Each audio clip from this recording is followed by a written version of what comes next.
കോട്ടയത്തെ പുതുപ്പള്ളി എന്ന കൊച്ചു ഗ്രാമത്തിൽ നിന്നും കേരള രാഷ്ട്രീയത്തിന്റെയും സിംഹാസനത്തിലേക്ക് കുതിച്ചു കയറിയ ജനകീയ നേതാവായിരുന്നു മുൻ മുഖ്യമന്ത്രി ഉമ്മൻചാണ്ടി.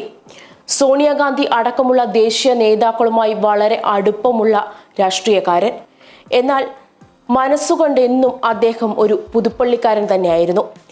സ്വന്തം നാടിനെ നിസ്വാർത്ഥമായി സ്നേഹിച്ച വ്യക്തി. അതുകൊണ്ട് തന്നെയാണ് തുടർച്ചയായ 53 കൊല്ലം ഒരു മണ്ഡലത്തിൽ നിന്ന് അദ്ദേഹത്തിന് ജയിക്കാനായത്. 1970 തനിക്ക് ആദ്യമായി വോട്ട് ചെയ്ത പുതുപ്പള്ളിക്കാരുടെ മക്കളിലേക്കും പേരക്കുട്ടികളിലേക്കും അവരുടെ മക്കളിലേക്കും വേര് പടർന്ന ഒരു വ്യക്തിബന്ധമായി മാറാൻ അദ്ദേഹത്തിന് സാധിച്ചത്.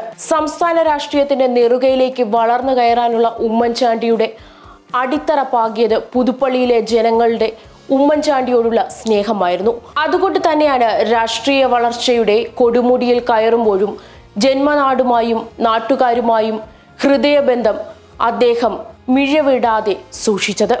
5 പതിറ്റാണ്ട് പിന്നിടുമ്പോഴും പുതുമ നഷ്ടപ്പെടാതെ ഒരു പാരസ്പരികമായിരുന്നു ഉമ്മൻചാണ്ടിയുടെയും പുതുപ്പള്ളിയും തമ്മിലുണ്ടായിരുന്ന ബന്ധം. കോൺഗ്രസിന്റെ രാഷ്ട്രീയ ചരിത്രത്തിൽ പ്രബലനായ നേതാക്കളിൽ ഒരാളായിരുന്നു ഉമ്മൻചാണ്ടി. പുതുപ്പള്ളിയിൽ നിന്നാണ് അദ്ദേഹം യാത്ര ആരംഭിച്ചത്. ഇപ്പോൾ അവിടെ തന്നെ യാത്ര അവസാനിക്കുകയും ചെയ്യുന്നു.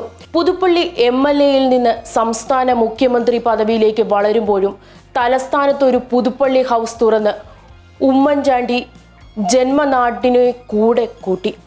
പാവപ്പെട്ടവരുടെ ആശ്രയമായിരുന്നു ഉമ്മൻചാണ്ടി എന്ന മുഖ്യമന്ത്രി. ഏത് പാതിരാവിലും ഏതാവശ്യത്തിനും ഓടിയെത്താവുന്ന സ്വാതന്ത്ര്യത്തിന്റെ മറുപേരായിരുന്നു പുതുപ്പള്ളിക്കാർക്ക് ഉമ്മൻചാണ്ടി എന്ന്.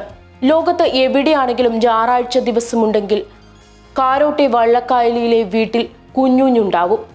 എല്ലാ പ്രശ്നങ്ങൾക്കും അന്നൊരു പരിഹാരം കാണുമെന്ന് ഉറപ്പായിരുന്നു ശരാശരി പുതുപ്പള്ളിക്കാരന്റെ ഈ 5 പതിറ്റാണ്ട് കാലത്തെ ജീവിതം.